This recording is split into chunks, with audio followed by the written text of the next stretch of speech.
Hi guys, it's Ruthie with the Purple Backyard Farm showing you another bag, and this one I have a little liner in it. This one comes in and out as I please, and it's just like a little quilted liner. I think I made this a long time ago because it's not quite perfect.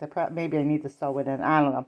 But anyway, this is the bag that I made, and this is so funny because I made this bag out of some variegated yarn that I had, and then I was looking at um another project I was working on using the same stitch, which I believe it's the woven stitch. It's like you single crochet, skip one, wait, you single crochet, add a stitch, skip one, and then you kind of repeat as you go along. But anyway, it's so funny because it kind of makes this pattern in the variegated yarn, but this is the main, this is not that yarn, but this is a pattern that was actually on the mainstay yarn that you can get at Walmart. And I didn't know it until after I made it, and I said, isn't that funny? Because it looks like they had the same pattern because it's, looked like that. But anyway, this is a cute little bag. I love it, and I can just use it for a project bag.